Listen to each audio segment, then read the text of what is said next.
अध्यक्ष महोदय, असंच झालं. 1 रुपया पीक संरक्षण विमा योजना म्हणून 1 रुपयात आम्ही शेतकऱ्याचा पीक विमा उतरतोय असं सांगितलं गेलं. शेतकऱ्याकडून एक रुपया गोळा केला गेला आणि ज्या विमा कंपन्या आहेत सहकार मंत्री, त्या विमा कंपन्यांचं उखळ पांढरं झालं हे आता सरकारच कबूल करतंय. त्यावेळेला सरकारनं त्या 1 रुपया पीक विमा योजनेची खूप मोठ्या प्रमाणामध्ये भलावण केली. खूप मोठी स्वतःची पाठ स्वतःच्या हाताने थोपटून घेतली. आम्ही कसा 1 रुपयामध्ये शेतकऱ्यांना या ठिकाणी विम्याची रक्कम देणार आहोत म्हणून सांगितलं आणि शेवटी त्याच सरकारला या सभागृहामध्ये कबूल करावं लागलं की विमा कंपन्यांनी आम्हाला फसवलं. विमा कंपन्यांनी फसवलं. 1 रुपया आपण शेतकऱ्यांकडून घेतो पण बाकीचे हप्त्याचे पैसे सरकार म्हणून देतो. सरकार म्हणजे कोण?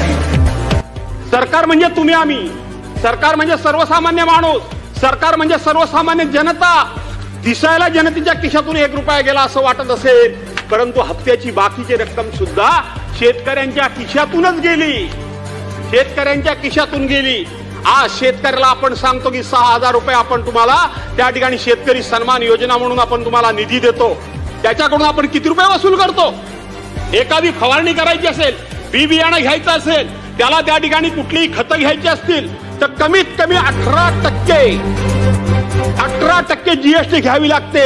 आज कुठलंही पीक घ्या, कुठलंही पीक घेतलं तर वर्षातून किमान 60,000 रुपये हेक्टरी खर्च हा शेतकऱ्याला फवारणी करता, बियाणा करता, खतान करता, मजुरी करता हा किमान 60,000 रुपये खर्च येतो. 18 कष्टोदरसे मंत्री महोदय, आपण त्याच्याकडून एका शेतकऱ्याकडून एकराच्या मागे आपण जवळजवळ 11,000 रुपये घेतो.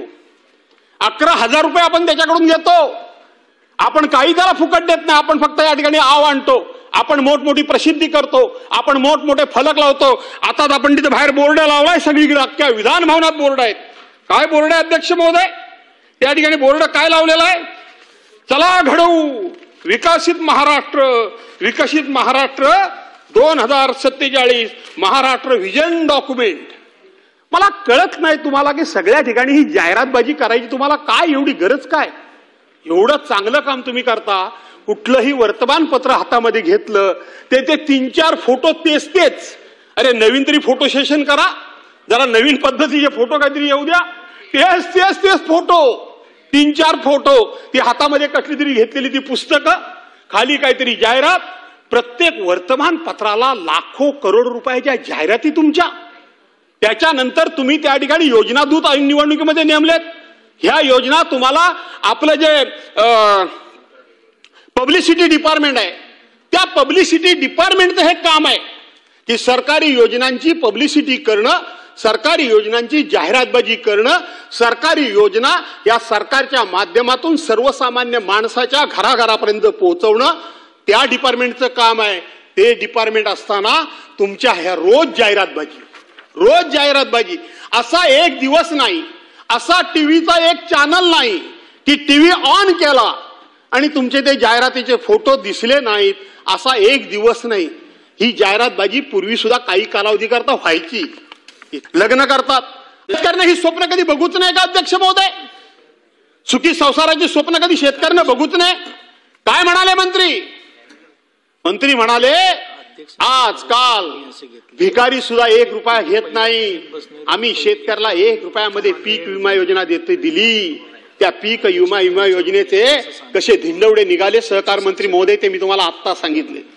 सरकारने त्यावेळेला 1 रुपयामध्ये आम्ही शेतकऱ्यांचा पीक विमा योजना दिली म्हणून सांगितलं आणि त्याच सरकारला याच सभागृहामध्ये कबूल करावं लागलं की त्या ठिकाणी मोठ्या प्रमाणामध्ये भ्रष्टाचार झाला. कंपन्यांचा फायदा झाला, शेतकऱ्यांचा फायदा झाला नाही. पण कंपन्यांना हप्ता जो गेला तो सरकारने दिला म्हणजे तो तुम्ही आम्ही नागरिकांनीच तो हप्ता दिलेला आहे. सरकार जी कोणी असलं तर त्या ठिकाणी असणारे मंत्री संत्री उद्या आम्ही काय ते काय खिशातून कोणी खिशातून देत नाही. जनतेच्याच खिशातून हे पैसे जातात. आणि म्हणून एका बाजूला स्वतः मंत्री सांगतात की या योजनेचा बोजवारा वाजला आणि दुसऱ्या बाजूला मंत्रीच चेष्टा करतात. अध्यक्ष महोदय, पर हेक्टरी या शेतकऱ्याला नुकसान भरपाई म्हणून सरकारनं किमान 50,000 रुपयाची तात्काळ मदत करण्याची गरज आहे. अध्यक्ष महोदय, शेतकऱ्यांचे पंचनामे झालेले नाहीत.